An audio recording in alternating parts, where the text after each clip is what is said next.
As the government announces its plan to hold a yes-no vote on cannabis legalisation, the New Zealand First Leader Winston Peters says whether New Zealanders can smoke pot or not isn't his party's priority. The referendum is the result of a supply and confidence deal between Labour and the Green Party.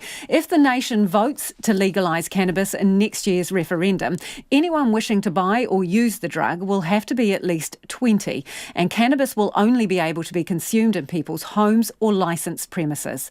Here's our political reporter Jo Moyer. The Justice Minister Andrew Little says the draft legislation to help inform those voting in the referendum will be available as early as the end of this year.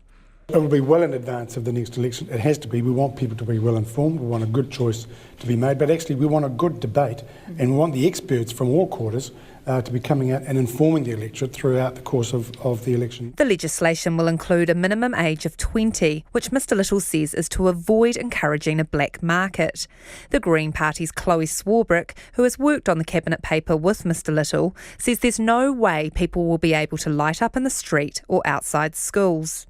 What we have done is decided that there will be limited spaces where people can consume. Those are private premises and licensed premises. New Zealand First Leader Winston Peters isn't busting to pass cannabis laws, but he is a big fan of referendums. Look, we've got some serious fundamentals we're facing over the next 18 months, and seeing whether people are going to be smoking pot or not is not our priority. However, democracy is, and that's why we'll ask New Zealand people. Whether the draft legislation will actually come into force if the government was to committing to fulfilling the will of the people. At this stage, Nationals leader Simon Bridges won't give that commitment. I can't say because I haven't even seen the draft law. I got basic questions like, what's the tax rate? Will edible gummy bears be legal? Will gangs be able to sell? I mean, I think the government would like to pitch this as some sort of paradise situation where people will be able to grow a couple of plants in their backyard. But actually, will it be a situation where corporates for profit are going to be able to peddle gummy bears and edibles to our children? We have no detail. Nationals Deputy Leader and Drug Reform spokesperson Paula Bennett was asked whether she thought Nationals should sign up to a cross-party group.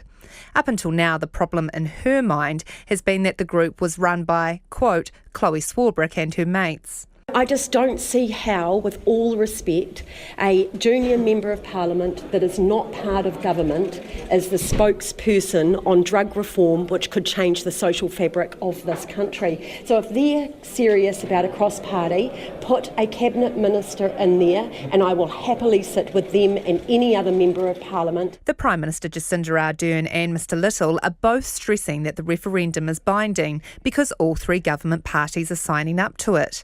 In order to be truly binding, the legislation would have to be passed by Parliament ahead of the referendum and then automatically enacted if there was a majority yes vote. In this case, the legislation will only be in a draft form. But Ms Ardern has ruled out any substantial changes, such as the age of purchase or where it can be bought.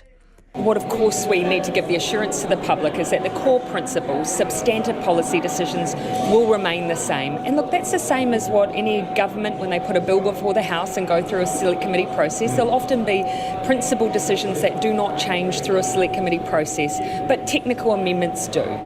Andrew Little is inviting all political parties to take part in a cross-party group designing the draft legislation, which he will chair. From Parliament, for Checkpoint, Jo Moyer.